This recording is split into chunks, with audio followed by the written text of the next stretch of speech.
केला. बाबा तुम्हाला असं कम बोलल्या काय बोललो मी? आपली माय येते मी काहीच बोललो ना बेटा, मायला काहीच तुमची म्हणलं. मम्मी राहते मग माझी मम्मी आहे ना, मी का बोललो मम्मीला? असं म्हणायचं. तुमची मम्मी असली तर माय तुमची तब्येत बरी आहे का, काय नाही, नाश्ता केला का, चहा पाणी केलं का. बरं बरं, असं बोलायचं का? हा, तुमची मम्मी असली तर असं बोलायचं.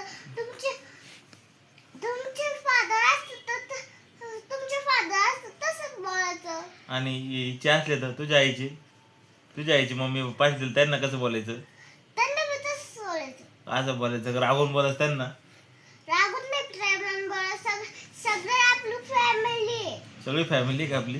हा, नाही पण ती आपली फॅमिली इकडचीच आहे. आपली माय आप्पा हे कुठे फॅमिली, चिकडी फॅमिली आपली. यांची फॅमिली वेगळी आहे. मग काय होतं वेगळे असल्यावर? नाही ना, ते आपली नाही आहे, आपले फक्त इकडचे टाकडीचे. मग काय होतं वेगळं असलं तर? काय होतं एवढं काय आपल्याला? ते हिची मम्मी पप्पा येऊ द्यायचं. काय होतं? बाय बाय, दिनू आपला आहे, जयश्री आपली आहे, आप्पा आपले आहे, माय आपली आहे, आत्तू आपली आहे. ही आपली फॅमिली आहे, ती वेगळी फॅमिली आहे. नाही, वेगळी फॅमिली असली तर तरी पण चालतं. चालतं? हा, कोण सांगितलं तुला एवढं मोठ्या गोष्टी बोलायच्या? हा? म्हणायचं मिष्टी आईचे मम्मीचे मम्मी पप्पा पण माझे आई बाबा आहे म्हणा, आजी आजोबा आहे म्हणा माझे. आजी आजोबा आहे तिचे. हो आजी का? आजोबा बरं बरं, मी प्रेम पण मी सगळ्याला प्रेमानच बोलतो ना, कोणाला रागवून तू सांग बरं का मी? तुम्ही वेगळं फॅमिली असलं तर तरी पण चालते. तिची मम्मी पप्पा येते, आजी पप्पा येते. हो का? हो, वेगळं फॅमिली असलं तर तरी पण चालत. ते बी आपली फॅमिली. पण मी कुठे त्यांना रागवून बोलतो पण?